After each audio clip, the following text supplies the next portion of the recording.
பேசு தமிழா பேசு நேயர்களுக்கு வணக்கம். இன்று நம்முடன் 2 சிறப்பு விருந்தினர்கள் இணைந்திருக்காங்க. ஒருவர் அட்வொகேட் சௌகத் அலி சார் அவர்கள், மற்றொருவர் டாக்டர் நிரஞ்சன் அவர்கள். வணக்கம் சார். வணக்கம். வணக்கம். ஜெய்ஹிந்த். ஜெய்ஹிந்த் சார். சார், முதல்ல போர் நடந்து முடிஞ்சது. உங்க 2 பேரையும் தனித்தனியாக நிறைய பேட்டிகள் நம்ம எடுத்திருக்கோம். ஸோ 2 பேரையும் சேர்த்து வைத்து முதலாவதாக நம்ம சந்திக்க போகிறோம். எனக்கு முதல் கேள்வி என்னன்னா, அட்வொகேட் சார்கிட்ட தான். சார், இந்த பாகிஸ்தான் இராணுவம் தான் இந்த தாக்குதல் பெகல்காம் அட்டாவுக்கு மூளையாக செயல்பட்டது, அவங்க தான் பின்னாடி இருக்காங்க அப்படிங்கிற மாதிரியான நிறைய கருத்துக்கள் நம்ம பார்க்குறோம்.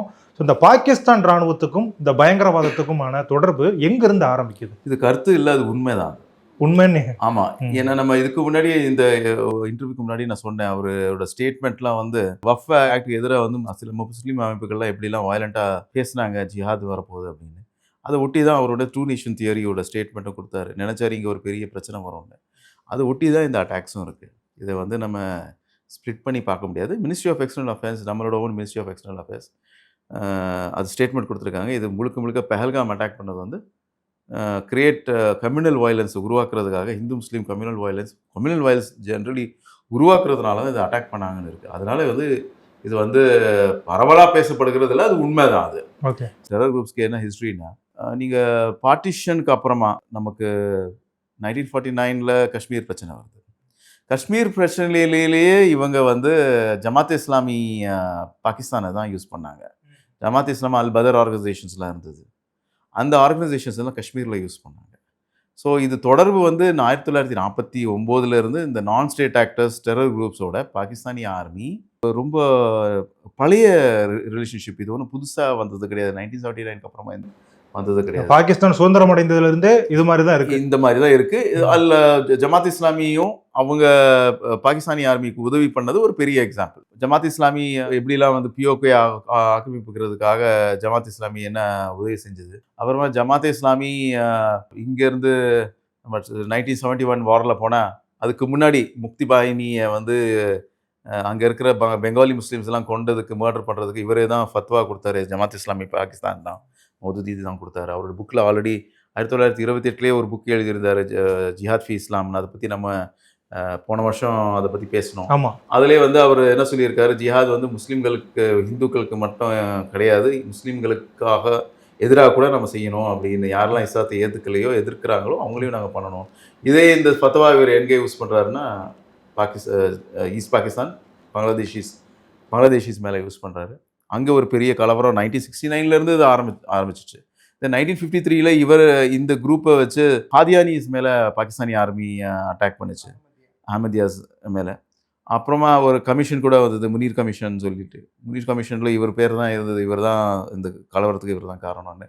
தென் பாகிஸ்தானி கவர்மெண்ட் இவரை சிறையில் வச்சாங்க. அப்புறமா அவர் வெளியே வந்து 1965 வாரில் அவருக்கு ஒரு பெரிய பங்கு இருந்தது. நான் ஸ்டேட் ஆக்டர் ஜமாத் இஸ்லாமி. தென் 1971 ஓப்பன் மசாக்கர், பெங்காலி ஸ்பீக்கிங் முஸ்லீம்ஸை வந்து ட்ரூ நேஷன் தியரின்னு சொல்லிட்டு இவங்களை வந்து கொலை பண்ணலாம், இவங்க வந்து இஸ்லாத்தை விட்டு வெளியே போயிட்டாங்கன்னு ஃபத்வா கொடுத்து அங்கே ஒரு பெரிய ஜீனோசைட் நசங்காரத்தை அவர் உருவாக்குனார். தென் அதுக்கப்புறமா 1971 அப்புறமா பாகிஸ்தான் பிரிஞ்சதுக்கப்புறமா ஹமுது ரஹ்மான் கமிஷன் ரிப்போர்ட் வருது. அந்த ரிப்போர்ட் என்ன சொல்லுதுன்னா, இஸ்லாமிசேஷன் ஆஃப் பாகிஸ்தான் நம்ம செய்யணும்.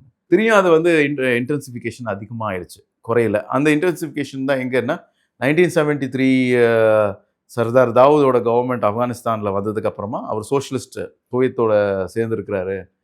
அவரோட PDPA, peoples democratic party of Afghanistan, communist party, அவங்களாம் அதில் இருக்காங்கன்றதுனால அங்கேயே வந்து ஒரு இஸ்லாமிய ஒரு மூமெண்ட்டு, ஜமாத் இஸ்லாமி ஆப்கானிஸ்தான், ஹிக்மத்தியார், அப்புறமா அவங்களுக்கு வேண்டிய ஆளுங்களெல்லாம் வந்து அவங்க ட்ரெயின் பண்ணாங்க. அதை நம்ம பார்த்தோம். 1979 அப்புறமா ஓப்பனாகவே வந்து அமெரிக்கா, ரீகன் அட்மினிஸ்ட்ரேஷனும் டெமோக்ராட்டிக் அட்மினிஸ்ட்ரேஷனும் டெமோக்ராட் அட்மினிஸ்ட்ரேஷன் வந்து கார்ட்டர் அட்மினிஸ்ட்ரேஷனும் இவங்களை வந்து சப்போர்ட் பண்ணாங்க, சோவியத் யூனியனை எதிர்க்கணுன்றதுனால. அதனால் டோட்டலாக இன்ஸ்டிடியூஷனலைஸ் ஆகிடுச்சு ஜிஹாத்க்கு. அது என்ன குளோபல் ஜிஹாத். இது வரைக்கும் வந்து பாகிஸ்தானில் உள்ள அமைப்பு தான் இருந்தது தவிர, இப்போ குளோபல் ஜிஹாதே வந்து அமெரிக்காவோட உதவியால் குளோபல் ஜிஹாத் நெட்வொர்க் அவங்க உருவாக்குனாங்க. அதுதான் அல் காய்தா, த பேஸ். அது சிஐஏவோட ஒரு ஃபைலோட பேர் தான் அது. மக்தபாத் ஹித்மத், MKI. மக்தபாத் ஹித்மத்னா பியூரோ ஆஃப் சர்வீசஸ். மக்தபாத்னா ஆஃபீஸ், பியூரோ ஆஃபீஸ். அந்த ஆர்கனைசேஷன் MKI என்ற ஒரு ஆர்கனைசேஷன் இருந்தது. அதுதான் அல் காய்தா உருவாகின கதை. அதுதான் அப்துல்லா ஆசம் அவங்கெல்லாம் வந்திருந்தாங்க. வேர்ல்டில் இருக்கிற எல்லா இடத்துல வந்து எங்கெல்லாம் இந்த குரூப்ஸ்லாம் இருந்ததோ அவங்கள கொண்டு வந்தாங்க. 1979 வந்து அன்வர் சாதாத்தை மர்டர் பண்ண ஒரு குரூப் இருக்குது, முஸ்லீம் பிரதர்ஹுட். அவர் வந்து ஜெயிலில் இருந்தார், ஐமன் ஜவாஹிரி. அவரை ரிலீஸ் பண்ணி ஒரு மர்டர் அக்யூஸை வந்து ரிலீஸ் பண்ணி அமெரிக்கா வந்து ஆப்கானிஸ்தானில் பெஷாவரில் அவரை கொண்டு வந்தாங்க. ஸோ இதெல்லாம் பார்க்கும்போது வந்து இது குளோபல் ஜிஹாதுக்கு வந்து தலைமையகமாக வந்து பாகிஸ்தான் மாறிடுது. தென் இதுக்கப்புறமா சோவியத் யூனியன் தோத்தது பிறகு சோவியத் விட்ரானுக்கு அப்புறமா அந்த கவர்மெண்ட் சோவியத் யூனியனை இது வரைக்கும் விடலை.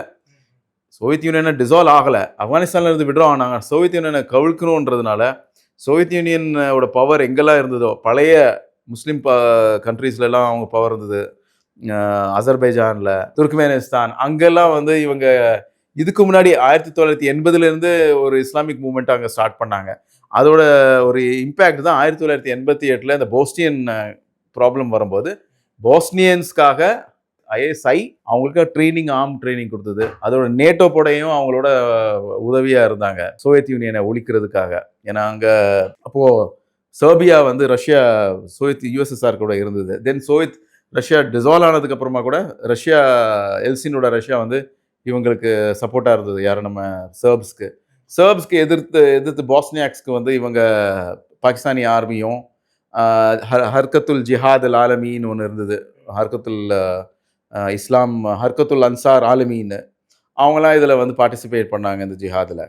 ஸோ பாகிஸ்தானி ஆர்மியோட ரிலேஷன்ஷிப் வந்து இது வந்து ரொம்ப பழைய இன்னைக்கு கூட அந்த ரிலேஷன்ஷிப் கண்டினியூ ஆகுது. இது முடிவுக்கு வரல. ஏன்னா 2 பேரும் முல்லா மிலிட்ரி அலையன்ஸ் சொல்லுவாங்க.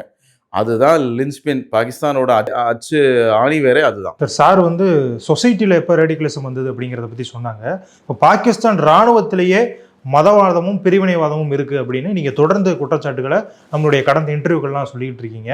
ஸோ அந்த மதவாதம் பாகிஸ்தான் இராணுவத்தில் எப்போ தலை தூக்கியது? அதாவது 1965 இவர் சொன்ன மாதிரி ஜமாத்தே இஸ்லாமி, இன்னும் சொல்லப்போனால் மௌலானா மௌதூதியோட ரோல் இருந்தது நம்ம காஷ்மீர், அதாவது காஷ்மீரை இந்தியா கிட்டேருந்து பிரிக்கிறதுக்கு. பட் ஆனால் அவங்க அதில் நினச்சபடி அவங்களுக்கு கிடைக்க வேண்டிய பலன் கிடைக்காததால் அவங்க 1971 வந்து 2வது போரை சந்திக்க வேண்டிய கட்டாயத்தில் தள்ளப்பட்டார்கள், பங்களாதேஷ் லிபரேஷன் வார். அதுக்கப்புறம் பாகிஸ்தான் அந்த அமிதுர் ரஹ்மான் கமிஷன் ரிப்போர்ட் ஆனது ஒரு குறிப்பிட்ட விஷயத்தை என்ன சொல்லிச்சுன்னா, குடிப்பழக்கத்துக்கும் போதை பழக்கத்துக்கும் பாகிஸ்தான் இராணுவத்தில் இருக்கும் அதிகாரிகளும் மற்ற வீரர்களும் அடிமையாகியுள்ளார்கள். அவர்கள் திரும்பியும் மார்க்கத்துக்கு திரும்ப வேண்டும். அதற்காக ஒவ்வொரு ஆர்மி ஒரு கம்பெனி இருக்குன்னா 120 பேருக்கு ஒரு மௌல்வி அப்பாயிண்ட் பண்ணணும், அவங்க ப்ராப்பராக கிளாஸஸ் எடுக்கணும். இதுக்கு தோதா என்னாச்சு, அப்போ ஜுல்ஃபிகர் அலி பூட்டோவோட ஆட்சி காலம். ஜுல்ஃபிகர் அலி பூட்டோ வந்து இதை இம்ப்ளிமெண்ட் பண்ணுறதுக்கு கரெக்டாக யாரை தேர்ந்தெடுத்தாருன்னா ஜென்ரலாக ஜியா உல் ஹக் அந்த நபர் வந்து எப்படிப்பட்ட நபர்னா பயங்கரமான ஒரு அடிப்படைவாதி, பயங்கரவாத சிந்தனை கொண்டவர். பயங்கரவாத சிந்தனையும் உண்டு, மத அடிப்படைவாத சிந்தனையும் உண்டு. இன்ஃபேக்ட் புட்டோ வந்து ஒரு காலகட்டத்தில் பாகிஸ்தானோட அப்துல் சலாம் அப்படின்னு சொல்லிட்டு ஒரு சயின்டிஸ்ட் இருந்தார், பாகிஸ்தானோட ஒன் அண்ட் ஓன்லி நோபல் விருது பெற்றவர். அவர் இறந்து போனப்போ அவர் கல்லறையில் அவர் வந்து காதியானி, அதாவது அஹமதியா இஸ்லாமை சேர்ந்தவர் என்பதால் அந்த கல்லறையில் அவர் இஸ்லாமியர் என்று கூட எழுதல.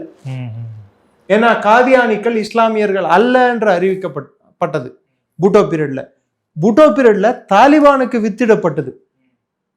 முதலில் பூட்டோ பீரியட்ல இராணுவத்தில் முதல்ல மெஸ்ஸுகள்ல லிக்கர் சர்வ் பண்றதை வந்து ஜியா வந்து கட்டுப்படுத்தினான். லிக்கர் அறவே மெஸ்ஸில் லிக்கர் வந்து இப்போ எல்லா ஆர்மியோட மெஸ்ஸுலையும் வந்து லிக்கர் சர்வ் பண்ணுவாங்க. அந்த காலத்தில் இன்னும் சொல்ல போனால் Yahya Khan was famous for liquor. கையில் பாட்டில் இல்லாமல் யாயா கானால எந்த டெசிஷன் எடுக்க முடியாதுன்ட்டு கிண்டலே அடிப்பாங்க. And Ayub Khan was also scotch drinker. ஆனால் ஜியா இதுக்கு நேர்மாறாக குடிப்பழக்கத்தை இஸ்லாமிய முறைப்படி ஹராம் என்று சொல்லி மெஸ்ஸுகளில், ஏன்னா அதுவும் வந்து பிரிட்டிஷ் இராணுவத்தின் நீழ்ச்சி தான் பாகிஸ்தான் இராணுவம், அங்கே மெஸ்ஸுகளில் லிக்கர் முதல்ல குடிப்பழக்கத்தை நிப்பாட்டுறது. தப்லிகி ஜமாத் ஓட புக்ஸை வந்து பரவலாக எல்லாரையும் படிக்க சொல்லி கம்பல் பண்ணுறது. கம்பல்சரி நமாஸ் தொழுகை கம்பல்சரி ஆக்கப்பட்டது ஆஃபீஸர் கேடருக்கு. யாராவது ஒரு ஆஃபீஸர் அந்த டைமுக்கு தொழுகைக்கு அந்த ஹாலில் போய் நிற்கலைன்னா, யூனிஃபார்மில் தொழுகை பண்ணலன்னா அந்த ஆஃபீஸருக்கு ப்ரொமோஷன் கட் பண்ணுறது, இதெல்லாம் ஸ்டார்ட் ஆச்சு. ஸோ இது வந்து பாகிஸ்தான் இராணுவத்தின் அடிப்படைவாதத்தின் ஒரு மறு அத்தியாயம். அதாவது ஜின்னா எடுத்துட்டு வந்த பாகிஸ்தான்ல வந்து கொள்கை ரீதியான அடிப்படைவாதம் இருந்தது தவிர்த்து அடிப்படைவாதம் 3ல் சொசைட்டியில் அந்த அளவுக்கு டெப்த்துக்கு பெர்குலேட் ஆகலை, மேலோட்டமாக இருந்தது.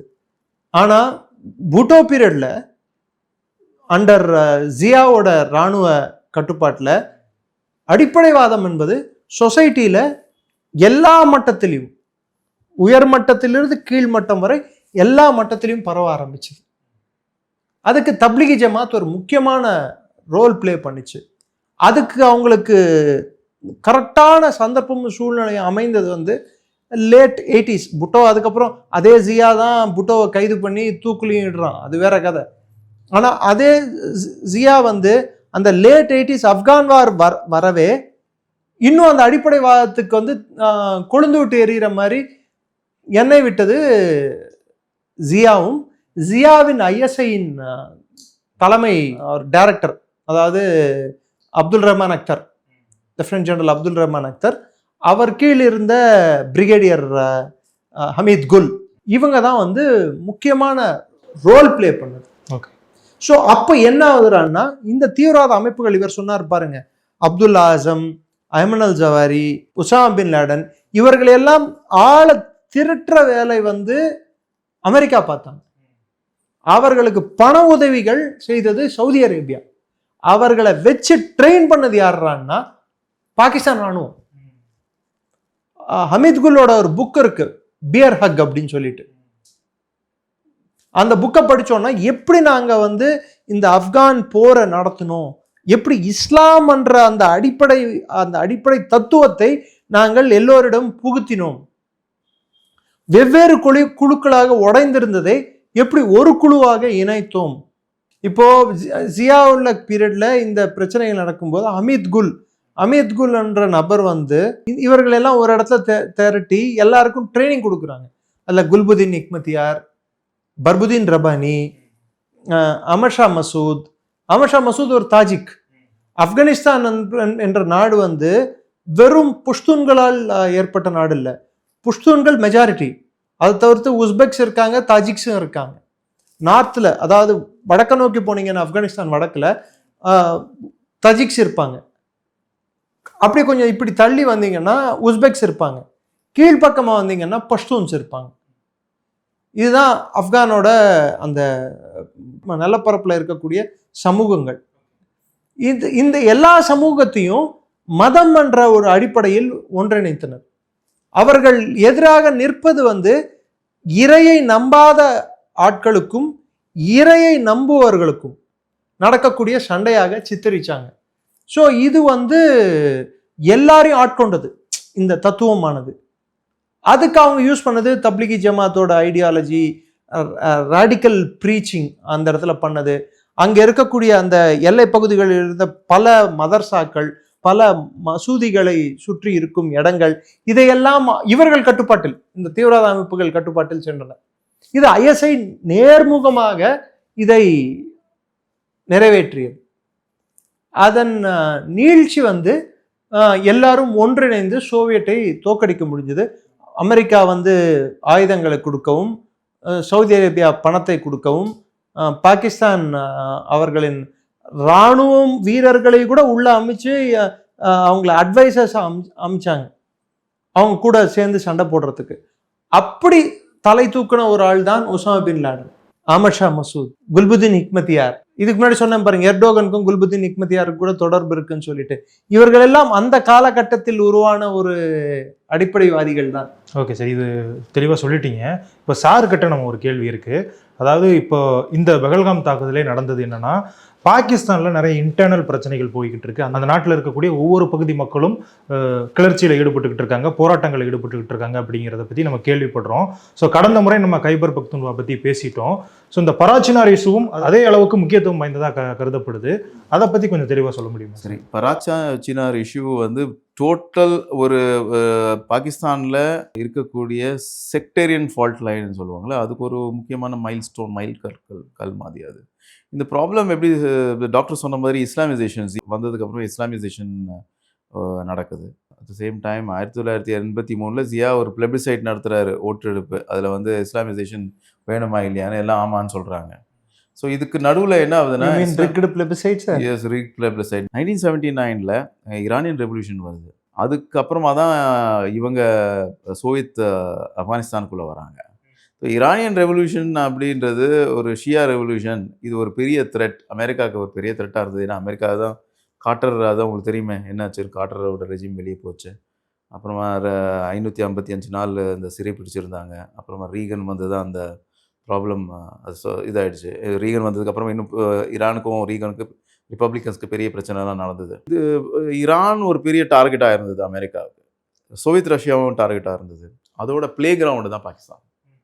ஸோ இந்த 1979 இஸ்லாமிசேஷனில் அவர் என்ன பண்ணாங்கன்னா, சுன்னி லா வந்து ஷியாஸ்க்கு அப்ளை ஆகும் அப்படின்னு ஒரு பெரிய பரவலாக ஒரு இது இருந்தது, ஒரு பயம் இருந்தது. அதனால் முஃப்தி ஜாஃபர், அவர் ஷியா லீடர், அவர் தேரிக் ஹனிஃபாஸ் ஃபிகா ஜாஃபரியா, தட் இஸ் ஃபிகா ஜாஃபரியா, ஷியா லாவை ப்ரொடெக்ட் பண்ணுறதுக்காக ஒரு ஆர்கனைசேஷனை கிரியேட் பண்ணுறாரு 1979. மில்லியன் மேன் ஃபிக்குன்னா சட்டங்கள், ஷியா சட்டங்களை பாதுகாக்கிறதுக்கு ஒரு அமைப்பு ஒன்று ஆரம்பித்தார் 1979. மில்லியன் மேன் மார்ச், ஒரு 10 லட்சம் பேர் திரண்டாங்க இதுக்கு அகேன்ஸ்டாக, ஜியாவோட இஸ்லாமிசேஷனுக்கு அகேன்ஸ்டாக. 10 லட்சம் பேர் திரண்டதில் அது ஒரு பெரிய ப்ராப்ளமாக ஆயிடுச்சு. தென் அந்த ப்ராப்ளம் கொஞ்சம் சால்வ் ஆகிடுச்சு. 1983 இந்த இஸ்லாமிசேஷன் பில் வந்தது, பிளெபிசைட் வந்தது. அப்புறம் 1984 முஃப்தர் ஜாஃபர் இறந்துடுறாரு.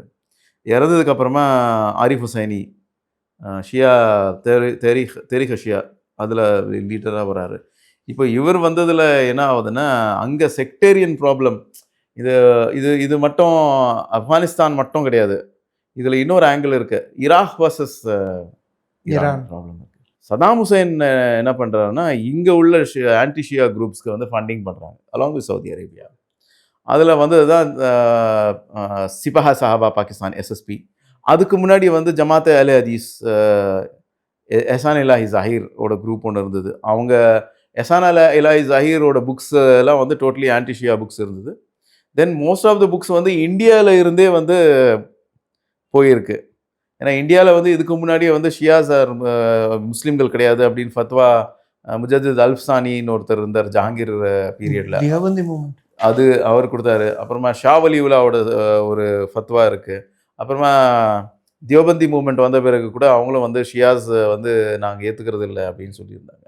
அந்த பாகிஸ்தான் இந்த தியோபந்திலே வந்து பாகிஸ்தானி தியோபந்த் வந்து காங்கிரஸோட இருக்கிறாங்க. பட் பாகிஸ்தான் பிரிவினைக்கு வந்து ஒரு ஷபீர் அஹமத் உஸ்மானின்ற ஒரு தியோபந்தி என்ன பண்ணுறாரு, 1943 ஸ்பிளிட் பண்ணி பாகிஸ்தான் மூமெண்ட்டோட போய் ஜாயின் பண்ணுறாரு. தென் தியோபந்திஸ் வந்து பாகிஸ்தான்லேயும் ஒரு பெரிய பவருக்கு வந்துடுறாங்க.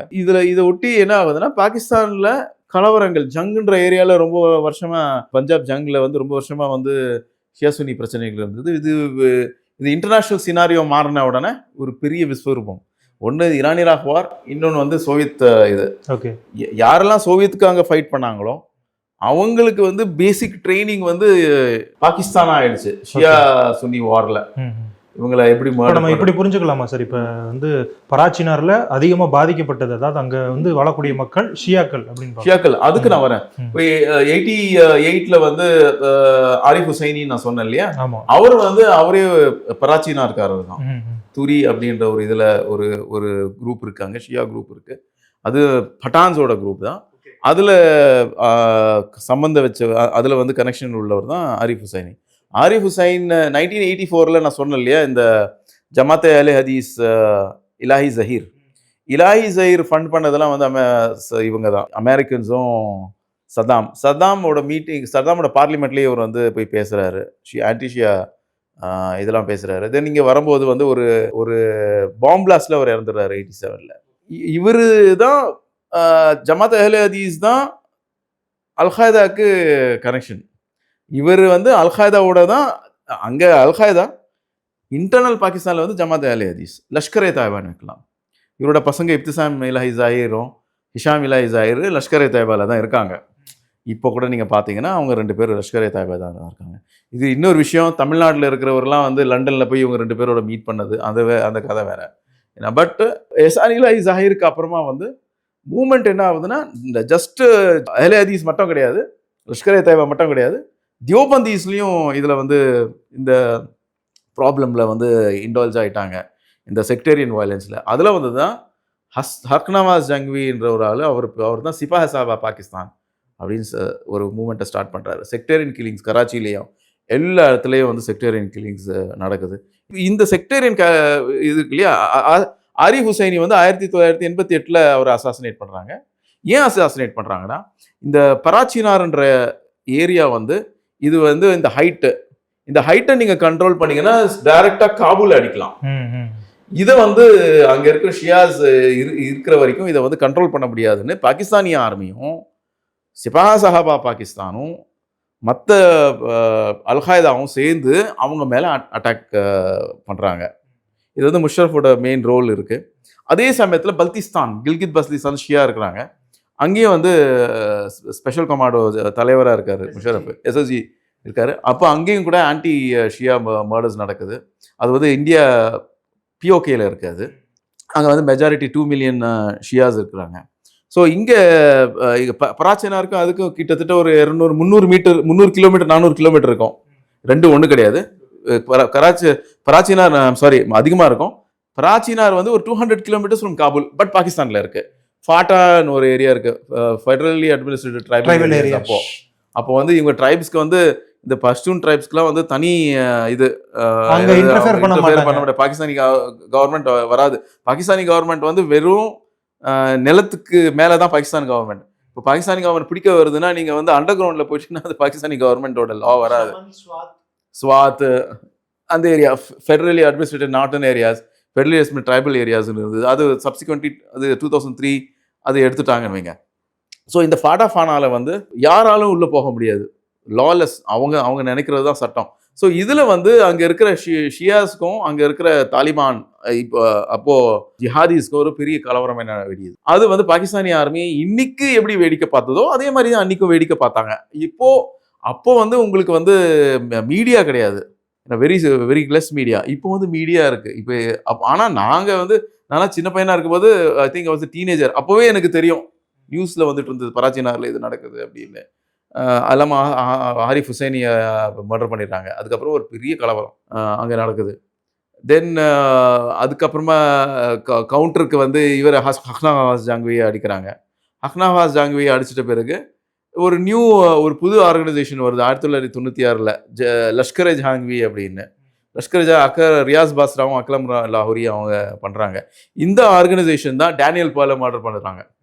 இப்போ டேனியல் பேர் நம்ம ஒரு மதரசாவை அட்டாக் பண்ணோம், டேனியல் பேரில் இவங்க இந்த குரூப் அட்டாக் பண்ணிச்சுன்னு சொல்கிறாங்க இல்லையா, அந்த மதரசாவை தான் இப்போ நம்ம அட்டாக் பண்ணியிருக்கோம். 9 டார்கெட்ஸில் அந்த லஷ்கர்-ஏ ஜாங்வியோட ஒரு மதரசா தான். ஸோ இந்த லஷ்கர்-ஏ ஜாங்வி 2011ல் யுனைடெட் நேஷன்ஸே பேன் பண்ணுறாங்க செக்டேரியன் கில்லிங்ஸு. அப்புறமா வந்து இவங்களுக்கு அல்காய்தாக்கு எந்த வித்தியாசம் கிடையாது. அப்படியே இந்த 2 கிரவுண்ட்ஸில் வந்து United Nations Security Council ban பண்ணுறாங்க. இதுக்கு முன்னாடி பாகிஸ்தானும் பேன் பண்ணியிருக்காங்க. ஏன்னா பெனசீர் புட்டோவை அசாசினேட் பண்ண ட்ரை பண்ணாங்க.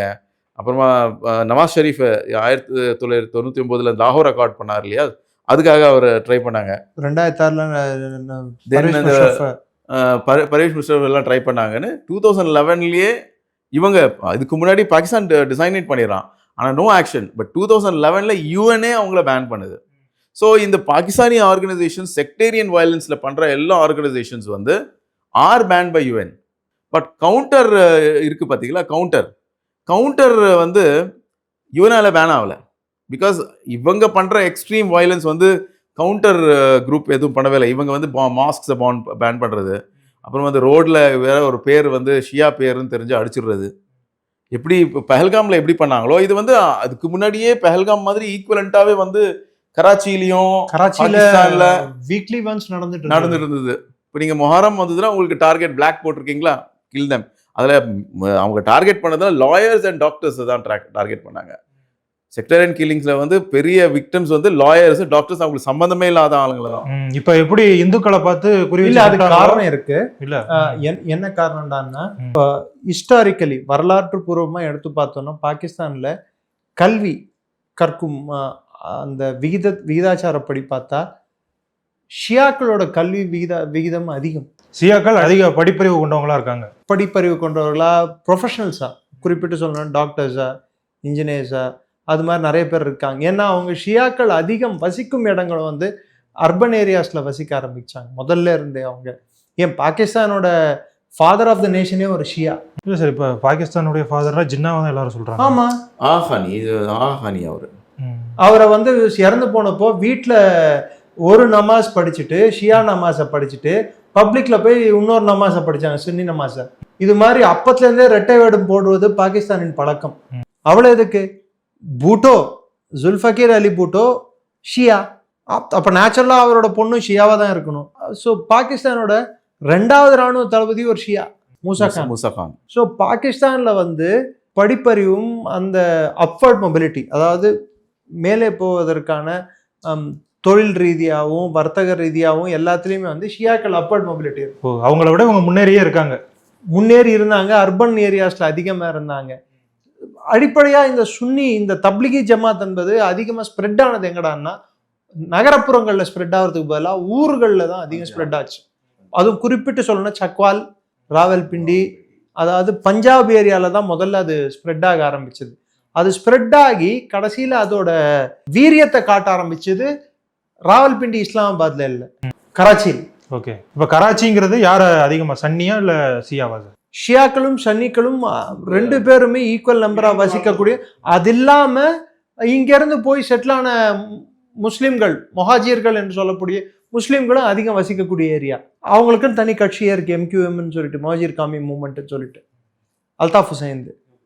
ஸோ ஆனால் கராச்சியில தான் இன்னைக்கும் நீங்க எடுத்து பார்த்தீங்கன்னா செக்டேரியன் வயலன்ஸ் எடுத்து பார்த்தா பாகிஸ்தான்ல அதிகமான குண்டுவெடிப்புகள் ஒரு நகரத்தில் எங்கே நடந்திருக்குன்னு பார்த்தீங்கன்னா கொட்டா காட்டாது, இஸ்லாமாபாத் காட்டாது, பெஷாவர் காட்டாது, கராச்சி தான் முதல்ல காட்டும். இப்போ நீங்கள் வந்து அந்த நாட்டில் இந்த ஷியாக்களுக்கும் சன்னிக்களுக்கும் இடையில் இருக்கக்கூடிய அந்த பிரச்சனையை பற்றி பேசிட்டீங்க. இது வந்து வாஜ்பாய் கார்கில் வாரின் போது பாகிஸ்தான் ராணுவத்தில் இருந்த ஷியா வீரர்கள் குறிவைத்து கொல்லப்பட்டாங்கன்னு சொல்றாங்களே, அது எந்த அளவுக்கு சார் உண்மை? அது குறிவைத்து கொல்லல, அவர்களை பலிக்கடாக்களாக பாகிஸ்தான் ராணுவம் மாற்றியது. எப்படின்னு சொல்றேன்னா, பாகிஸ்தான் ராணுவத்தோட பிளான் என்னடான்னா, மலை உச்சிகள்ல போயிட்டு இவர்கள் உட்கார வேண்டும். அந்த மலை உச்சிகளை ஹிமாலயாஸுக்கு மேல, அதாவது கார்கில், டிராஸ், பட்டாலிக், அந்த 3 செக்டார், அங்க போய் இவங்க உட்கார்ந்துட்டு ஸ்ரீநகர் லே ஹைவே வந்து இவங்க கண்ட்ரோல் பண்ணணும். ஸ்ரீநகர் லே ஹைவே என்பது இப்படி போயிட்டு இருக்கும், கீழே பள்ளத்தாக்கு கிட்ட. இது மலை உச்சிகள். பாகிஸ்தான்லேருந்து இந்த சைட்லேருந்து வந்து மேலே உட்காந்துடணும். ஸோ அவங்க இந்த ரோடை தாக்கணும். ஸோ ஸ்ரீநகர் லே லடாக்கையும் ஸ்ரீநகரையும் கட் பண்ணுறது தான் அவங்களோட முக்கிய குறிக்கோள். அவங்க எதிர்பார்க்காம இருந்தது நார்தர்ன் லைட் இன்ஃபேண்ட்ரியை இதுக்கு பயன்படுத்தினாங்க. நார்தர்ன் லைட் இன்ஃபேண்ட்ரியும் பெரும்பாலான வீரர்கள் ஷியாக்கள். அவர்களை வந்து ஃபோர்ஸ் கமாண்ட் நார்த், அது கீழே தான் அவங்க வந்துட்டு இருந்தாங்க. ஸோ இந்த நார்தர்ன் லைட் இன்ஃபேண்ட்ரி வீரர்கள் மேலே இருக்கும்போது இந்தியன் ஆர்மியை மொபிலைஸ் பண்ணுறாங்க. இந்திய ராணுவம் ஒவ்வொரு மலையா திருப்பி பிடிக்கும் போது எக்கச்சக்கமான பாகிஸ்தான் வீரர்கள் பலியாகிறாங்க.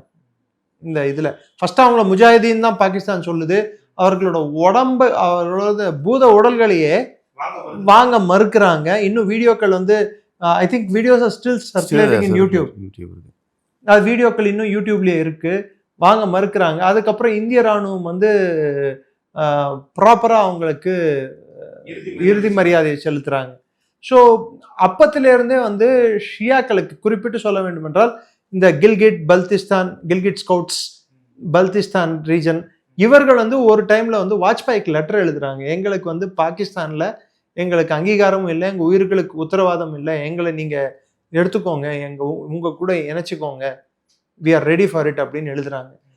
அந்த பிரச்சனை அன்று எழுதிய லெட்டர் நான் சொல்றது கிட்டத்தட்ட 99 26 வருடங்கள் முன்னாடி எழுதின லெட்டர், 1999 2000 எழுதின லெட்டர் திரும்பி இப்போ அதே கில்கிட் பல்டிஸ்டான்ல இப்பவும் திரும்பி கலவரம் வெடிச்சிருக்கு. திரும்பி அதே குரல் தான் அவங்க எழுப்பிட்டு இருக்காங்க. திரும்பி நாங்க இந்தியா கூட இணையணும்னு சொல்லிட்டு மோடி கிட்ட ரிக்வெஸ்ட் வச்சிருக்காங்க.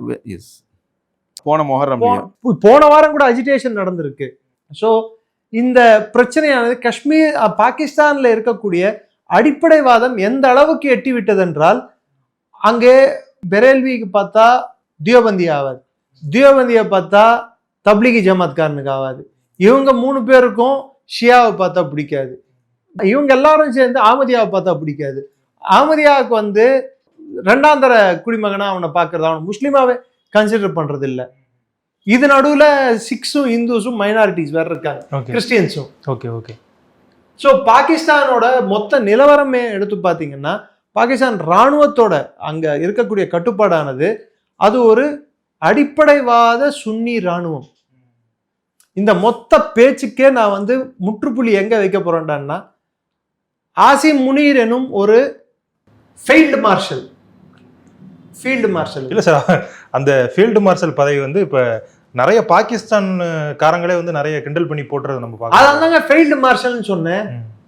ஏங்க சண்டேல ஜெயிச்சவனுக்கு ஃபீல்டு மார்ஷல் கொடுப்பாங்க.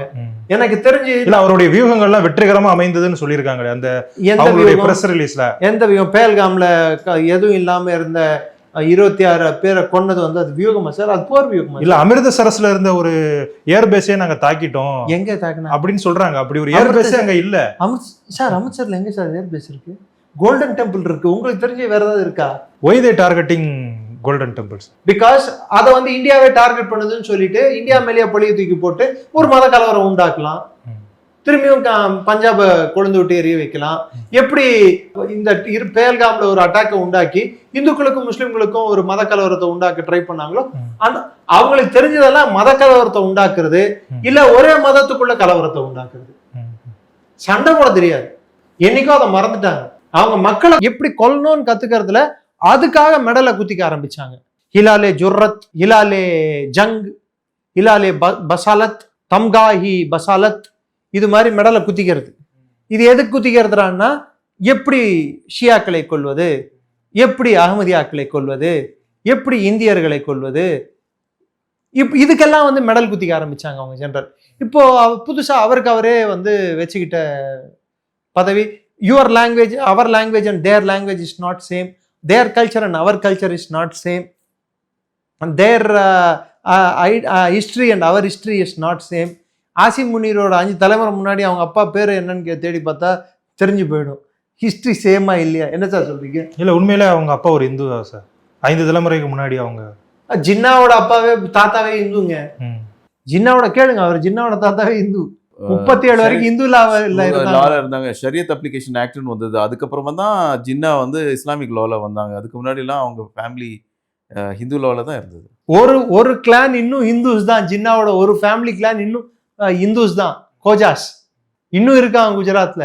இந்த ஆசிம் முனீர் வந்து அடிப்படையாவே ஃபீல்டு மார்ஷல் அந்த பதவிக்கு வந்ததுக்கு காரணம், அவர் அந்த நபர் வந்த அப்புறம் பாகிஸ்தான்ல 780க்கும் மேற்பட்டோர் கொல்லப்பட்டுள்ளனர். 3 வருடத்துல 4 மடங்கு செக்டேரியன் வயலன்ஸ், அதாவது இஸ்லாமிய மதத்துக்குள்ளேயே ஷியாக்கள் சுன்னிகள் குறிவைத்துக் கொள்வது, இந்த மாதிரி வயலன்ஸ் வந்து 4 மடங்கு அதிகரித்துள்ளது. இராணுவ கட்டுப்பாடு ஒவ்வொரு மாகாணத்தில் இருந்தும் போயிட்டு இருக்கு. இதே பிரச்சனை தான் சிந்து பகுதியிலும் இருக்கா சார்? இதே செக்டேரியன் ப்ராப்ளம் சிந்தில் தான் இருக்கு. ஏன்னா கராச்சியில் வந்து பினோரி மஸ்ஜித் அப்படின்னு தியோபந்தியோட முக்கியமான மஸ்ஜித், அங்கேருந்து தான் இந்த டெரர் ஐடியாலஜி ஷம்சாயின்னு ஒருத்தர் இருந்தார். அவர் தான் தாலிபானுக்கு ஒரு முக்கியமான ஆள். அவர் 2003 அவர் கொல்லப்பட்டார். பட் கராச்சி வந்து ஒரு பேஸ் தான் அவங்களுக்கு.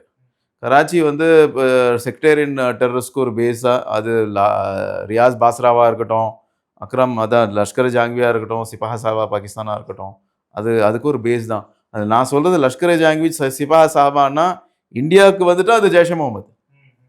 அங்கே இருந்தால் சிபாஹ சாபா இல்லைன்னா லஷ்கர் ஜாங்கி. ஸோ இது வந்து பரவலாக இருக்குது எல்லா இடத்துலையும். பட் சிந்தில் என்ன ஒரு பாசிட்டிவ் என்ன இருக்குன்னா, சிந்தில் வந்து முஹாஜிர் ஹோமி மூமெண்ட் அப்படின்னு ஒன்று இருந்தது. அல்தாஃப் ஹுசைன். அது வந்து ஒரு நான் செக்டேரியன் இது ஷியா சுன்னி ப்ராப்ளம்ல போல. பட் அதையும் அவங்க வந்து சிபாஹாசாவா பாகிஸ்தான் ஸ்பிளிட் பண்ணாங்க. எம்கியூஎம் ஹகீகி ஆமீர் அஷ்ஃபாகை வச்சு ஸ்பிளிட் பண்ணி அது வந்து தாலிபான், அது வந்து சிபாஹாசாவா பாகிஸ்தானோட யுனைடடாக இருந்தது. பட் அது நாளடைவில் வந்து ஆஃபாக் ஹுசைன் நியூட்ரலைஸ் ஆயிடுச்சு. தென் கம்மிங் டு திஸ் சிந்து வந்து 1937 எலெக்ஷன் நான் சொன்ன மாதிரி அலபக் ஷாம்ரு தான் கவர்மெண்ட் ஃபார்ம் பண்றாரு. ஏன்னா அவர் வந்து சிந்து வந்து எந்த காலத்திலயும் வந்து பார்ட்டிஷன் ஆதரிக்காது, இந்தியாவோட தான் இருக்குன்னு சொல்லி ஒரு ஆல் இண்டியா கான்ஃபரன்ஸ் நடத்தாரு. All India Muslim Azadi conference. அதில் வந்து பாகிஸ்தான் முஸ்லீம் லீகோட எந்த முஸ்லீம் லீக் நாங்கள் ஏற்றுக்கவே மாட்டோம், அந்த டூ நேஷன் தியரி நாங்கள் ஏற்றுக்க மாட்டோம். ஏன்னா அங்கே வந்து ஹிந்துஸ் அண்ட் முஸ்லீம்ஸ் ஒன்றா தான் இருந்தாங்க. அது ஜூலேலால் அப்படின்னு ஒரு கான்செப்ட் இருக்கு. ஜூலேலால் வந்து ரெண்டு ரிலிஜனுக்கும் ஒரு முக்கியமான ஒரு மணிக்கும் திரு பாரத் ரத்னா லால் கிருஷ்ண அத்வானி அவர்களுக்கும் அந்த ஜூலேலால் வந்து முக்கியமான ஃபாலோவர், அவரும் ஃபாலோவர். ஸோ அங்கே வந்து ஹிந்து முஸ்லீம் யூனிட்டி இருந்தது. இந்த ஆள் அதை வந்து கெடுக்கிறதுக்காக ஒரு புதுசா ஒரு கான்செப்டை வந்து கொண்டு வந்தாரு. ஜின்னா அல்லாபக் சாம்ரு அதை ஏத்துக்கவே இல்லை. 1943 அல்லாபக் சாம்ருவை முஸ்லீம் லீக் மர்டர் பண்றாங்க. அவங்களே மர்டர் பண்றாங்க. அதுக்கப்புறமா தான் அந்த மாற்றங்கள் பிரிட்டிஷ் என்ன நினைச்சதோ அதை சாதிச்சது வந்து இந்த மாதிரி நேஷனலிஸ்ட், இந்தியன் நேஷனலிஸ்ட் சிந்துல இருந்தாங்க இல்லையா, அவங்களெல்லாம் மர்டர் பண்ணி தான் இவங்க வந்தாங்க. தென் கராச்சி வந்து இதா இருந்தது, தலைநகரமா இருந்தது. அதுக்கப்புறமா ப்ராப்ளம் என்னாச்சுன்னா கராச்சியில வந்து இந்த டெரர் குரூப்ஸ்லாம் வந்தது. இதுக்கு கராச்சியில வந்து ஜிஎம் சையத் இருக்காரு. அவர் வந்து ஒரு மூமெண்ட் ஜியோ சிந்து அந்த மூமெண்ட் ரொம்ப வருஷமா நடத்திருந்தாரு. இந்த ஜியோ சிந்து மூமெண்ட்டை உடைக்கிறதுக்கு தான் இவங்க வந்து மஹாஜிர் ஹாமி மூமெண்ட் அப்படின்னு ஒரு மூமெண்ட்டை கொண்டு வராங்க பாகிஸ்தானி ஆர்மி. தென் அந்த மொஹாஜிர் ஹாமி மூமெண்ட் 1998 முஃப்தஹதா ஹாமி மூமெண்ட்னு பேர் மாத்திட்டு தே அப்போஸ்டு பாகிஸ்தானி ஆர்மி. அப்போ அல்தாஃப் ஹுசைனே வந்து இது வந்து பார்ட்டிஷன் நடந்தது தப்பு, எங்களுக்கு வந்து முஹாஜிர்ஸ்தான் எங்களை ரெண்டாம் கட்ட சிட்டிசன்ஸா வந்து எல்லாம் பஞ்சாபி டாமினேஷன் இருக்கு, பஞ்சாபிகள் தான் இங்க எல்லாமே எங்களை ரெண்டாம் தரம் சிட்டிசனா நடத்துறாங்க. அவரையும் என்ன பண்ணாங்க, த்ரெட் பண்ணி அவரு லண்டனுக்கு ஓடி போயிட்டாரு. இப்ப என்ன சொல்றாங்க, யாரு இவங்க ஐஎஸ்ஐ வளர்த்து விட்டாங்களோ அல்தாஃப் ஹுசைன் இஸ் ரா ஏஜென்ட் அப்படின்ட்டாங்க. பிளஸ் அல்தாஃப் ஹுசைன் ஹிந்து அப்படின்னு ஒரு பொய் பிரச்சாரம் இதே ஐஎஸ்ஐஎஸ் தான் பண்ணிட்டு இருக்கு. அவர் ஹிந்துவா மாறிட்டாரு அப்படின்னு சொல்லிட்டு. ஏன்னா அவர் எல்லா ரிலிஜனும் ஒண்ணுன்னு நாங்க சொன்னதுனால உடனே ஹி ஹஸ் பிகம் ஹிந்து. இவங்க யாரெல்லாம் எப்படி வேணாலும் பிராண்ட் பண்ணிக்கலாம். ஒரு காலத்துல அவரை வந்து தலையில தூக்கி ஆடினாங்க பிகாஸ் சிந்து நேஷனலிஸ்ட் அவர் கொண்டாருன்னு சொல்லி. சிந்து நேஷனலிஸ்ட் முடிஞ்சவனா அப்புறம் இவரை பீர்பகாரோ சார் நமக்கு என்னென்னா முன்னாடி எடுத்த இன்டர்வியூலாம் பார்த்தீங்க அப்படின்னா நீங்கள் கைபர் பக்தூன்வா இருக்கட்டும், இல்லை நீங்கள் சொன்ன மாதிரி பலுசிஸ்தானாக இருக்கட்டும், எல்லா நாடுகளுமே இந்தியா கூட போகிறத தான் ஓரளவுக்கு விரும்பியிருக்காங்க. சார் வெஸ்ட் பஞ்சாபே வந்து இந்தியா கூட யூனியனிஸ்ட் பார்ட்டி தான் அங்க இருந்தது. யூனியனிஸ்ட் பார்ட்டி தான் அங்க வந்து அது பாகிஸ்தான் உருவாகிறதுக்கு அங்க யாரும் சப்போர்ட் பண்ணல. Unionist party was in favour of being part of India.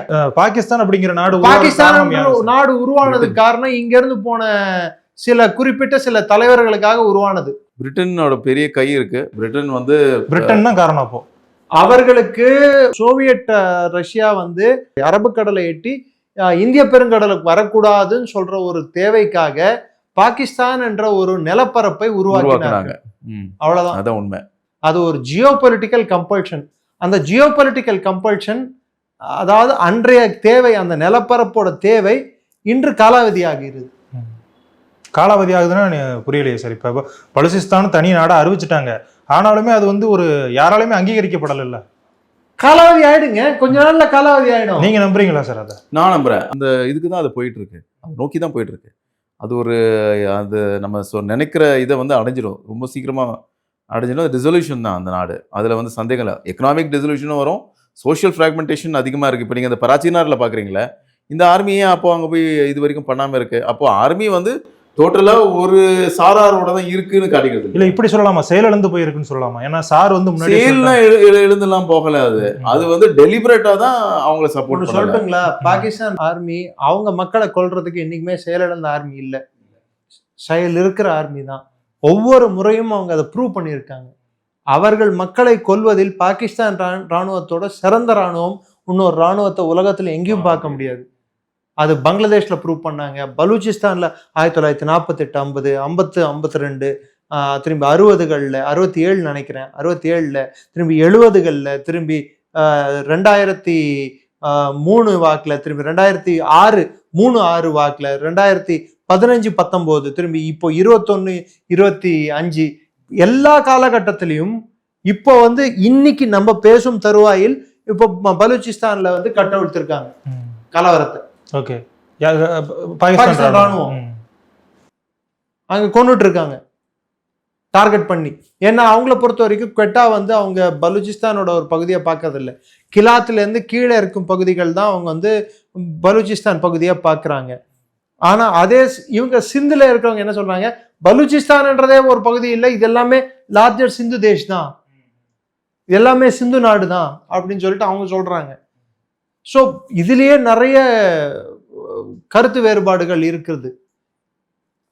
அடிப்படையா பிரச்சனை என்னடான்னா, பஞ்சாபுக்கு இருக்கக்கூடிய ஒரே ஒரு அட்வான்டேஜ், அதுக்கு இருந்த ஒரே ஒரு முக்கியமான பவர் சென்டர் என்னடான்னா, தலைநகரம் கூட இல்லை, 3 நதிகள் அது வழியா ஓடுது, ஜீலம், சினாபும், இண்டஸும். இந்த 3 நதிகள் ஓடி ஒரு நதியா மாறிதான் சிந்துக்கு போகும்.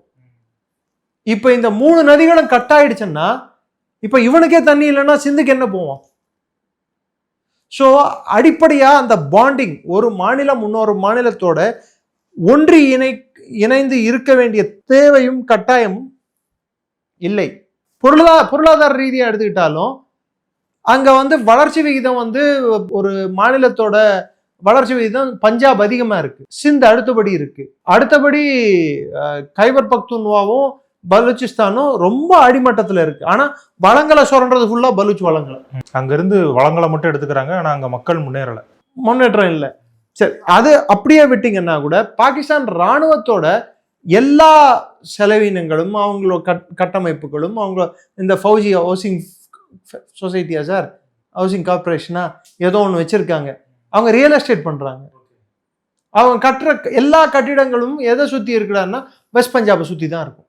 வெஸ்ட் பஞ்சாப் விட்டு வெளியே பெருசா போக மாட்டாங்க, இல்லை கராச்சி அதை சுத்தி தான் கட்டிப்பாங்க அவங்க. ஸோ பெரும்பாலும் பாகிஸ்தான் இராணுவமானது பஞ்சாபி இராணுவமாக இருப்பதுதான் பெரிய பிரச்சனை. 80% பாகிஸ்தான் இராணுவம் பஞ்சாபி இராணுவம். இப்ப இருக்கக்கூடிய 10 கமாண்டர்கள் பஞ்சாபிகள், இப்ப இருக்கக்கூடிய field marshal or failed marshal or fool marshal Punjabi, நாட்டின் பிரதமர் பஞ்சாபி, அப்கோர்ஸ் ஜனாதிபதி மாத்திரம்தான் பலூச்சி, அதுவும் விசுவாசம் இல்லாத பலூச்சி. பலூச்சுகளுக்கு விசுவாசம் இல்லாதவர், பஞ்சாபிகளுக்கு விசுவாசம் உள்ளவர். ஏன்னா அவர் மிஸ்டர் 10% இல்ல, 10% கமிஷன் கொடுத்தா யாருக்கு வேணாலும் விசுவாசமா இருப்பார் அவரு. ஓகே சார், நம்ம பார்ட்டிஷன் காலத்துக்குலாம் போனதுனால இப்போ வந்து கிழக்கு பாகிஸ்தானை பற்றியும் நம்ம பேசிடலாம் சார். ஏன்னா நீங்க சொன்ன இந்த தீவிரவாத அமைப்புகளுடைய பெயர்கள் எல்லாமே பங்களாதேஷ்லயும் உச்சரிக்கப்படுது. அங்கேயுமே இந்த அமைப்புகள்லாம் இருக்கா சார், அடிப்படைவாத அமைப்பு? ஆமா, ஜமாத் இஸ்லாமி பாகிஸ்தான் இருக்கு, ஹர்கத்துல் ஜிஹாத் அல் இஸ்லாமி, அது வந்து உருவானது வந்து சோவியத் யூனியனுக்கு அகேன்ஸ்டா உருவானது பாகிஸ்தான்ல தான், அது இங்கேயும் இருக்கு. ஹுசி பங்களாதேஷ்னு இருக்கு, அங்கேயும் வந்து ஃபுல் கண்ட்ரோல். இப்போ வந்து தியோபந்திஸ், பங்களாதேஷ் தியோபந்திஸ் தான் வெரி பவர்ஃபுல், அதான் உஜி தியோபந்தி தான். தென் ஜமாத் இஸ்லாமி பங்களாதேஷ் இருக்கு, அதுக்கப்புறமா இந்த ஹிஸ்புத் தஹரீர் இருக்கு, அங்கே வந்து அஹ்லியாதீஸ் இருக்கு. பட் அங்கே வந்து லஷ்கர் ஜஹாங்கி, சிபாஹா சாஹபா மாதிரி செக்டேரியன் குரூப்ஸ் இன்னும் ஃபோக்கஸ்க்கு வரல. இந்த மாதிரி இன்டர்நேஷ்னல் குரூப்ஸ் இருக்கு இல்லையா, ஹர்கத்துல் ஹுஜி, பிடி, அதுக்கு ஹெச்யூடி, அதெல்லாம் இருக்கு. இப்போ அங்கே முக்கியமான ஆளு வந்து ஹெச்யூடி தானே, அட்வைசர்ஸ் எல்லாம், ஹோம் செக்ரட்டரி எல்லாமே ஹிஸ்புத் தஹரீரா இருக்கு. அதுக்கு ஒரு முக்கியமான காரணம், அடிப்படையாகவே பெரும்பாலுமான பங்களாதேஷிகள் சன்னி முஸ்லிம்கள், ஷியாக்கள் இல்லை, பெரும்பாலுமானவர்கள் சன்னி முஸ்லிம்கள். அப்படி கொஞ்சம் நஞ்சம் இருந்த ஷியாஸ் கூட அவங்க என்ன பண்ணாங்க, they migrated to Indian pact. All India Shia கான்ஃபரன்ஸ்னு ஒரு கான்ஃபரன்ஸ் இது, அது வந்து டூ நேஷன் தியரி ஏற்றுக்கல. ஸோ அவங்க என்ன சொன்னாங்க, யாரும் பாகிஸ்தானுக்கு போகக்கூடாது அப்படின்றதுனால ரொம்ப பேர் மைக்ரேட் ஆகலை. கல்கட்டாவில் இருந்தாங்க, அதெல்லாம் யாரும் மைக்ரேட் ஆகலை. அதிகமாக கூட பாகிஸ்தானுக்கு கூட யாரும் போகலை.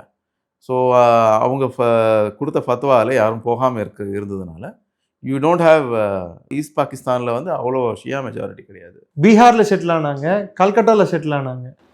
ஷியா மெஜாரிட்டியில் அதனால செக்டேரியன் ப்ராப்ளம் அங்கே அவ்வளோ கிடையாது. வெரி மைனாரிட்டியாக தான் இருப்பாங்க அங்கே, பெரிய மெஜாரிட்டி. இப்போ அங்கே ஒரு கிரைசிஸ் ஏற்பட்டிருக்கு அப்படின்னு கேள்விப்படுறோம் பங்களாதேஷில். அதுக்கான காரணம் என்ன நீங்கள் நினைக்கிறீங்க? யூனிஸின் கட்டுப்பாட்டு இல்லாத ஒரு தேவையற்ற செயல்களும் போக்கும் தான் இதுக்கு மெயின் காரணம். தேவையில்லாமல் இந்தியாவோட 7 சிஸ்டர்ஸை வந்து இணைச்சிப்பேன், 7 சிஸ்டர்ஸ்க்கு நான் தான் வழி, இந்தியாவை வந்து வழியை வம்புக்கு இழுக்கிறது, அந்த try junction Nepal Bhutan Bangladesh try junction அந்த சிலிகுரி காரிடார் கிட்ட அதுக்குள்ளே நான் சைனாவை வந்து நீ வான்னு சொல்கிறது, இதெல்லாம் இப்போ யூனிஸோட முட்டாள்தனத்தை காட்டுது. அது யூனிஸுக்கு முட்டாள்தனமாக படுதோ இல்லையோ, பங்களாதேஷ் இராணுவத்துக்கு அவங்க பலத்தை பற்றி நல்லாவே தெரிஞ்சிருக்கு. லெட்ஸ் நாட் ஃபர்கெட், வக்கர் ஜமான் வந்து ரீசெண்டாக ரஷ்யாவுக்கு போயிட்டு வந்தார், பங்களாதேஷோட இராணுவ தளபதி. அந்த டைமில் கலீலுர் ரஹ்மான்னு சொல்லிட்டு ஒரு ப்ரோ அமெரிக்கனை பங்களாதேஷோட தேசிய பாதுகாப்பு ஆலோசகராக அப்பாயின்ட் பண்ணாங்க. இதை வன்மையை எதிர்த்தது யாருன்னு தெரியுமா? Bangladesh national party. அதுக்கு அவாமி லீக் என்ற பார்ட்டியை பேன் பண்ணிட்டாங்க. ஸோ தேர்தல் நடக்கணும்னு யூனிஸுக்கு நிஜமாவே எண்ணம் இருந்தால் இதெல்லாம் பண்ணியிருக்க மாட்டார். ஸோ பங்களாதேஷ் ராணுவம் என்ன சொல்லுது? தெருவில் நிற்கிறது என் வேலை இல்லை, பாதுகாப்பு கொடுக்கறது என் வேலை இல்லை, போலீஸோட வேலை, என்ன அந்த வேலையை பண்ண சொல்லாத. நீ தேவையில்லாமல் இந்தியா வம்புக்கு இழுக்கிற. வம்புக்கு வந்து இந்தியா ஏதாவது அடித்தாங்கன்னா பாகிஸ்தானுக்கு நடந்த எது பங்களாதேஷுக்கு டெஃபினட்டாக வந்து at least Pakistan stood for 3 days. Bangladesh I think has no chance. This Bangladesh army also clearly knows. பாகிஸ்தானுக்காவது ஏர்ஃபோர்ஸ்னு ஒன்று இருக்குது, பங்களாதேஷ்க்கு ஏர்ஃபோர்ஸ்னு இல்லை, பங்களாதேஷுக்கு நேவின்னு ஒன்று இல்லை. நம்மளோட 4 ஃப்ரிகேட்டு 4 டெஸ்ட்ராயர் எடுத்துகிட்டு போய் பிளாக்கேட் பண்ணாலே பாவம் அவங்களால ஒன்றும் பண்ண முடியாது. All side surrounded by India. ஒரு குறிப்பிட்ட பகுதி மட்டும்தான் பர்மா, மிச்ச தண்ணி மொத்தமும் இந்தியன் வாட்டர்ஸ் தான். நேவல் பிளாக்கேடும் லேண்ட் பிளாக்கேடும் எடுத்துகிட்டு வந்தோம். 4096 கிலோமீட்டர் இந்தியா பார்டர். அவங்களுக்கு ஆர்மியோட கெப்பாசிட்டி வந்து அவ்வளோ கெப்பாசிட்டி இல்லை. ஸோ இந்தியா கூட இது மாதிரி சண்டை, அது மாதிரி பிரச்சனையை சர்ச்சையாகவும் பிரச்சனையாகவும் மாற்றுறத அறவே வெறுக்கிறாரு பங்களாதேஷோட இராணுவ தளபதி. ஆனால் யூனிஸுக்கு புரிஞ்சிக்கக்கூடிய ஒரு சக்தியோ திறமையோ அறிவோ இல்லை. ஏன்னா அவர் வந்து அமெரிக்காவின் கைப்பாவை. அமெரிக்கா வந்து ப்ரெஷர் டாக்டிக்ஸ் அப்ளை பண்ணுது. இதெல்லாம் பின் பிரிக்ஸ் அப்படின்வாங்க, லைட்டாக குத்தி குத்தி பார்க்கறது. ஏன்னா அமெரிக்கா வந்து இந்த பாகிஸ்தானுக்கு இந்தியாவுக்கு நடந்த ஒரு இந்த இதில் எவ்வளோ தூரம் சைனா அஃபெக்ட் ஆகிருக்கோ அவ்வளோ தூரம் அமெரிக்காவும் அஃபெக்ட் ஆகிருக்கு. இப்போ இந்த வெப்பன் டீல்ஸ் பற்றி நம்ம பேசலாம்னு நினைக்கிறேன் சார். இப்போ அமெரிக்காவை பற்றி நம்ம போன இன்டர்வியூலே கொஞ்சம் பேசியிருந்தோம். இப்போ சைனாவுக்கும் பாகிஸ்தானுக்குமான இந்த வெப்பன் டீல்ஸ் எந்த அளவுக்கு உபயோகமாக இருந்திருக்கு இந்த போரில், இல்லை பாகிஸ்தானுக்கு இழப்பை கொடுத்துருக்குன்னு நீங்கள் நினைக்கிறீங்க சார்? பாகிஸ்தானுக்கு இழப்பு கொடுத்துருக்கதான் நம்ம பார்த்துருக்கோம். பிகாஸ் அவங்களுடைய ஏர் டிஃபென்ஸ்லாம் போயிடுச்சு லாகூரில். மற்ற அவனுடைய J7 ஒரு பெரிய இது பண்ணாமல நம்ம ஷூட் பண்ணியிருக்கோம்னு பரவாயில்ல பேசுகிறோம் நம்ம, அது உண்மையாக தான் இருக்கும். தென் அவங்களுடைய ஆம்ராம்ஸ்க்கு ஈக்குவலாக அவங்க ஒரு ஏர் டு ஏர் மிசைல்லாம் இருக்குது இல்லையா, அது வந்து பெருசாக ஒரு இம்பேக்ட் இருக்கிற மாதிரி தெரியல. அது நம்மளே வந்து ஜாம் பண்ணியிருக்கிறோம். Shaheen was jammed. மெசைலாவே கிடச்சிருக்கு நம்மளுக்கு, வெடிக்காம சும்மா கிடச்சிருக்கு. PL-15E அப்படியே மெசைல் ஒன்றுமே வெடிக்கல, அதோட கைடன்ஸ் சிஸ்டம் வந்து லாக் பண்ணி ஜாம் ஆயிருக்கு. ஸோ அதனால ஒரு பெரிய ஒரு பெரிய அமெரிக்கன் சிஸ்டமோ இல்லை வந்து அவங்களுடைய சைனீஸ் சிஸ்டம் ஒர்க் பண்ண மாதிரி எதுவுமே தெரியலையே. ஓகே சார், இப்போ ரஷ்யாவை பற்றி நம்ம பேசலாம். அவங்களுக்கு எப்படி சைனாவும் அமெரிக்காவும், நமக்கு வந்து ரஷ்யான்னு சொல்லலாம், ஃப்ரான்ஸ் அஃப்கோர்ஸ் இருக்காங்க. பட் ரஷ்யாவுடைய ஆயுதங்கள் நமக்கு பெருமளவில் உதவி பண்ணியிருக்கா சார்? ரஷ்யாவோட ஆயுதங்களோட உதவி பண்ணியிருக்கா இல்லையான்றதுக்கு 3 எக்ஸாம்பிள் சொல்லி நான் முடிச்சிடுறேன். ரஷ்யா 70களில் கொடுத்த ஆயுதங்கள் 2 இருக்கு. IL-70 guns, anti aircraft guns. அதுக்கு இப்போது எலக்ட்ரானிக் ஆப்டிக்கல் ஃபயரிங் சிஸ்டம் அப்படின்னு சொல்லிட்டு லேட்டஸ்ட் சிஸ்டம் அது கூட நம்ம அட்டாச் பண்ணி அதை வந்து லேசர் கைடட் கன்ஸாக மாற்றிருக்கோம். ஷில்கா அப்படின்ற கன்ஸை யூஸ் பண்ணியிருக்கோம், ரஷ்யன் கன்ஸை மாற்றிருக்கோம். ZU-23 என்ற கன்ஸை மாற்றிருக்கோம். இது இல்லாமல் பாகிஸ்தானுக்கு மாத்திரம் இல்லாமல் மொத்த உலகத்துக்கே அடிவயிறு கலங்க வச்சது எதிரானா S-400. அது இல்லாமல் இன்னைக்கு பாகிஸ்தானை அட்டாக் பண்றதுக்கு மெயினா யூஸ் பண்ணப்பட்ட மிசைல்கள் எது? பிரம்மோஸ். அது இந்தியாவில் அது தயாரிக்கப்பட்டது. இந்தியா ரஷ்யாவோட ஜாயிண்ட் தயாரிப்பு தான் ஸ்டார்ட் ஆச்சு. அது இல்லாம இந்தியாவோட யூஸ் பண்ண அதை பிரம்மோஸை அதை ஏவறதுக்கு யூஸ் பண்ண விமானமானது Su-30 MKI. இந்தியாக்காகவே ரஷ்யா வந்து ஸ்பெஷலா டிசைன், அவன் நாட்டுக்கு கூட அந்த விமானம் இல்லை. இந்த அளவுக்கு ஏன் சார் நமக்கு ரஷ்யா உதவி பண்றாங்க? ஏதாவது காரணம் இருக்கும்ல. சோ நம்ம ஒரு 50 வருடங்களுக்கு மேல ரிலேஷன்ஷிப் மெயின்டைன் பண்றோம். சிம்பிள் லாஜிக்ங்க. உலகத்துல இப்போ இந்த கேமரா நீங்க வச்சிருக்கீங்க, இதே அமெரிக்காக்காரனா இருந்தா இந்த கேமரா வாங்கிக்கோ, இதுல ஏதாவது பிரச்சனை இருந்தா சொல்லு, இந்த ஃபிளாஷ் வரலையா, இது லைட் எடுக்கலையா எனக்கு சொல்லுன்னு சொல்லுவான் அவன். உங்களுக்கு ஆனால் அதை ரிப்பேர் பண்ண கற்றுக் கொடுக்க மாட்டான். ரஷ்யானை திரும்ப பண்ணுவான், அது உங்களுக்கு கொடுக்கும்போதே ரிப்பேர் மேனுவலும் கையில் கொடுத்து இந்த பிரச்சனை வந்தால் இங்கே இடத்த இது பண்ணு, இந்த பிரச்சனை வந்தால் நம்மக்கிட்ட மேனுவலும் கையில் கொடுத்துருவோம். தட்ஸ் கால் லைசன்ஸ்டு ப்ரொடக்ஷன் அப்படின்னு சொல்லிட்டு நம்ம சொல்கிறது அதுதான். ரஷ்யா எப்பயுமே வந்து இந்தியாவோட ட்ரஸ்டட் ஃப்ரெண்டாக இருந்திருக்கு. A friend in need is a friend indeed. Russia is always been our closest friend. Apart from சில காலங்களில் இஸ்ரேலும் வந்து கார்கில் போகிறப்போ அமெரிக்கா வந்து நம்ம முதுகில் குத்துனப்போ அப்போது இஸ்ரேல் தான் வந்து நம்மளுக்கு லேசர் கைடட் அம்யூனிஷன்ஸ் கொடுத்து மிரேஜ் 2000 பாகிஸ்தான் அட்டாக் பண்ணுறதுக்கு ஹெல்ப் பண்ணுச்சு. அதுக்குன்ட்டு இஸ்ரேல் பண்ணுற எல்லாத்தையும் நம்ம வந்து கரெக்டுன்னு சொல்ல முடியாது. சில தவறுகளும் அவர்கள் செய்கிறார்கள். ஓகே, இப்போ நீங்கள் 3 ஆயுதங்கள் சொல்லியிருந்தீங்க சார். இப்போ இந்த S-400 அப்படிங்கிறது நம்ம இந்தியாவுக்கு மட்டும் தான் கொடுத்துருக்காங்களா, இல்லை வேறு எதுவும் நாடுகளுக்கு கொடுத்துருக்காங்களா? I think they have given to China also. They have given because of அந்த கம்யூனிஸ்ட். எத்தனை பேருக்கு கொடுத்தாலும் பட் ரஷ்யா நம்மளுக்கு கொடுக்கும்போது ஏதோ ஒரு ஸ்பெஷல் மெக்கானிசமோடையோ ஏதோ ஒரு சம்திங் ஸ்பெஷலோ தான் அவன் கொடுப்பான்னு தவிர்த்து இந்தியா ஸ்பெசிஃபிக். ஃபார் எக்ஸாம்பிள் சூ பிளேனே எடுத்துக்கிட்டிங்கன்னா அவன் S-27, நம்மளது வரும்போது அது S-30 ஆயிடுது, அதுவும் MKIன்னு ஆயிடுது. அதில் இருக்கக்கூடிய ஏவியானிக்ஸ், உள்ளே இருக்கக்கூடிய அந்த சிஸ்டம் எல்லாமே, ரேடாரு எல்லாமே, அதில் அதுக்குள்ளே இருக்கக்கூடிய எல்லா சிஸ்டம்ஸே கஸ்டமைஸ்டு, இந்தியாவுக்காக செய்யப்பட்ட. இது உலகத்தில் வேற எந்த நாடுகிட்டையும் இல்லை. அது எல்லாமே இந்தியாவுக்கு மாத்திரமே பண்ணக்கூடியவை. அதில் சோர்ஸ் கோடு உட்பட எல்லாம் நம்மளுக்கு கொடுத்துட்டோம். அந்த சோர்ஸ் கோடு இருந்தால் தான் நம்ம வந்து ஒரு மெசேஜ் அதுக்குள்ளே வச்சு அடிக்க முடியும். இப்போ ஃப்ரான்ஸ் வந்து நம்மளுக்கு சோர்ஸ் கோடு கொடுக்கல ரஃபேலுக்கு. சோர்ஸ் கோடுன்றது இப்போ நம்ம பாஸ்வேர்டு கொடுக்குற மாதிரி அது. அந்த சோர்ஸ் கோடு கொடுத்தா தான் அது வந்து அதுக்கு இதுக்கும் மேட் பண்ண முடியும். அந்த மெசேஜ் அந்த கோடு இருந்தால் தான் அந்த மெசேஜ் லான்ச் பண்ண முடியும். இல்லை அந்த போர்ட்டில் போய் அதை வச்சா கூட யூஸ் இல்லை அது. ஸோ அந்த சோர்ஸ் கோடை வந்து அவன் கொடுக்க ரெடி. ரஷ்யன்ஸ் வந்து எப்பயுமே வந்து இந்தியாவுக்கு ஒரு பொருளை கொடுக்குறான்டான்னா கூடையே லைசன்ஸ் ப்ரொடக்ஷன்ன்ற பேரில் தான் கொடுப்போம். மற்ற எந்த நாடும் கொடுக்கறது இல்லை. இப்போ ஆஃப்லேட் இப்போ ஃப்ரான்ஸும் கொடுக்க ஆரம்பிச்சிருக்கான். ஏன்னா இந்தியன் கவர்மெண்ட் வந்து பார்கெயின் பண்ணி வாங்குறாங்க. அது மாதிரி பல கவர்மெண்ட்டுகள் இதை வாங்கிட்டு அதை போட்டுக்கிட்டு வேணான்னு சொல்லி விட்டுறதும் உண்டு. அதனால தான் இப்போ S-57 சொல்லிட்டு ரஷ்யன் 5th ஜென்ரேஷன் ஃபைட்டர் வாங்குறதுக்கு இந்தியா முயற்சி எடுத்துக்கொண்டு இருக்கிறது. ஓகே சார், எங்களோடு இணைந்து 2 பேருமே பாகிஸ்தானுடைய இந்த தீவிரவாத வரலாறு தொடங்கி இன்னைக்கு வரைக்கும் என்னென்ன டெவலப்மெண்ட்ஸ் இருக்குது அப்படிங்கிறத சொல்லியிருந்தீங்க. அதே மாதிரி பங்களாதேஷ் குறித்தும் பேசியிருந்தோம், இந்த ஆயுத பரிமாற்றங்கள் குறித்தும் பேசியிருந்தோம். இது ரொம்பவே பயனுள்ள ஒரு இன்டர்வியூவாக இருந்திருக்கும். தொடர்ந்து இது போன்ற நிகழ்ச்சிகளை நம்ம தொடர்ந்து பேசலாம். இன்று எங்களோடு இணைந்து உங்களுடைய கருத்துக்களை பகிர்ந்ததுக்கு நன்றி. ஜெயன். கருப்போடு அணிஞ்சிட்டு காலபைரவர் வழிபாடு, அதை தொடர்ந்து அவங்க செய்து வர அவங்களுக்கு இந்த தோஷம் அடிபடும். அந்த பேர் பவர்ஃபுல்லாக இருந்தாக்கா இவங்க பவர்ஃபுல்லாக இருப்பாங்க. அந்த பேர் ஒரு பவர்லெஸ்ஸாக இருந்தால் இவங்க பவர்லெஸ் ஆயிடுவாங்க. பைரைட்டுங்கிறது ஒரு நல்ல சக்தி வாய்ந்த கல்.